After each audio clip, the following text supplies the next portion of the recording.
ayun mga kasyukoy, okay na yung ginawa natin. Pinalitan na natin ng bagong compressor at ito yung sira. Ayan, ito.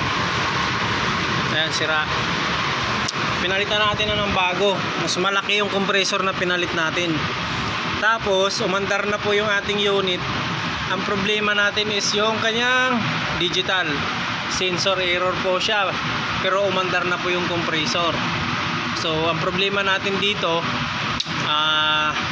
hindi magka-cut off si compressor natin dahil gawa ni sensor. So, hindi natin makikita yung display kung ilan yung kanyang temperature na yung lamig. Kaya dapat ito papalitan ng digital.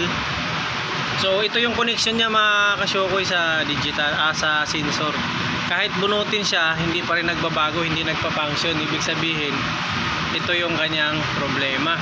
So papalitan yan, kaya lang ang problema natin, wala tayong ganito na digital. So improvise na lang bibili ng digital na ibang brand. So made in Korea kasi ito eh. Tapos yung kanyang temperature, i-check natin. Ginamitan natin ng actual. So ito yung kanyang temperature is 13. 12 na ngayon, napakabilis, plus 12.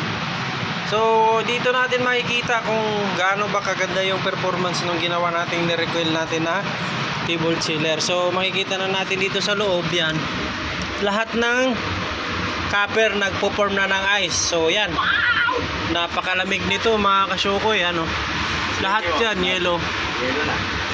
So ayan, kung makikita nyo, makikita nyo mga kasyukoy, dito pa lang muna yan, hindi pa yan umabot dito sa baba. Kasi ang layout po natin sa taas muna, dito muna galing sa top, pupunta muna dito sa pinakataas bago sa pinakababa.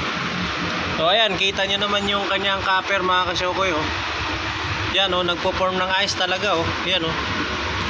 So makikita natin kung gaano kaganda yung performance ng ginawa natin na ano. So mamaya maano pa natin, mamaya makikita pa natin yan. Ang lamig niya parang sa aircon lang, nasa plus 12 na. So habang naghihintay tayo ng nag-observe tayo dyan, magkakape muna tayo kasi time check 12:30 na.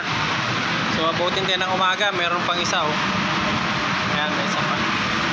So si Kabakokok tapos na magkape. Kabakokok tapos na magkape, kaya inom muna tayo ng kape mga kasyokoy. So ang kopi ko natin is kopi ko brown yung kape natin.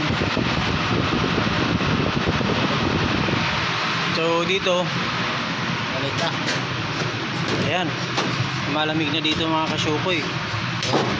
Yan, pero hindi pa yan talaga totally ano. Pag nag-continuous running siya, lalamig yan. Wala pa yan kasi yung sa baba hindi pa na-complete yung kanyang copper. Dapat lahat ng aluminum maglalamig lahat yun.